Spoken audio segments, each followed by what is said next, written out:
Hi అండి, happy Sunday. ఈరోజు chicken సెంటర్కి వచ్చాను. బయలుదేరదాం మరి ఇంటికి. ఒకసారి కార్మెంట్ సెంటర్లో కొరియర్ కూడా తీసుకున్నా. ఇంకెళ్దాం మరి. ఇంకా చికెనే తీసుకొచ్చానండి 100 రూపాయలకి.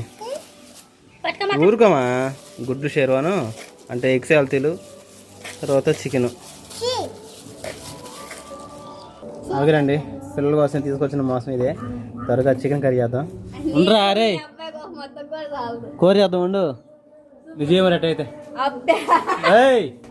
విజయ్ మరి అగస్టాలు చేయకుండా ప్రార్థనకి వెళ్ళు. శుభ్రం కడుక్కొని మిగతా ప్రాసెస్ చూద్దాం. మా సాస్ బాబు స్కూల్కి వెళ్ళిన తర్వాత చూడండి ఎన్ని ఏబిసిలు నేర్చుకున్నాడు. మొత్తం సరే చూపినానా, బాగా నేర్చుకున్నారా? ఏ నుంచి జెడ్ దాకా మొత్తం రాసేస్తున్నాడు. ముగ్గురు పిల్లలు రెడీ చేస్తాను. బావ అయితే పిల్లలు ఆకలి అంటున్నారు. ఉదయం టిఫిన్ పోసాను, తిన్నారు. ఇంకా పిల్లల కోసం చికెన్ తీసుకొచ్చి కర్రీ చేస్తున్నారు. ఇంకా నేను చర్చికి వెళ్తున్నా, తొందరగా చేయి. మరి చర్చికి రా నువ్వు కూడా. చిన్న అబ్బాయిని చూస్తా. సరే దామా పట్టుకో.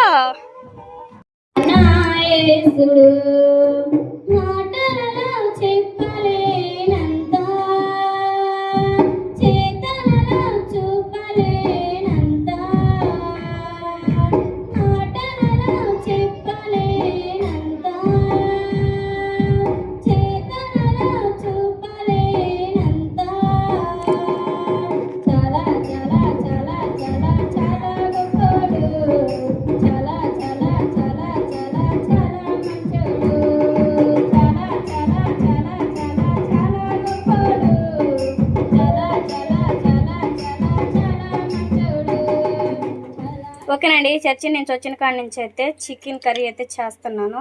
పచ్చిమిర్చి, ఉల్లిపాయ, టమాటా, కొత్తిమీర కట్ చేసి వాటర్లో పెట్టేసాను. ఇసుక ఏదన్నా ఉన్నా కానీ మొత్తం శుభ్రం కడిగేయాలి. ఆయిల్ అయితే వేడవుతుంది కదా, ఉల్లిపాయలు వేసుకుందాం. అదేవిధంగా పచ్చిమిర్చి,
జగ్లో నేనే తర్వాత పోస్తా.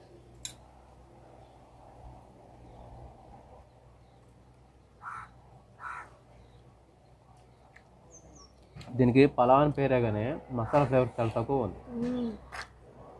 ఏం వేయలే మసాలా, తక్కువ వేసాం. తిన్నాక నిద్ర రావలేదు. నిమ్మకాయ ఉల్లిపాయలేవా?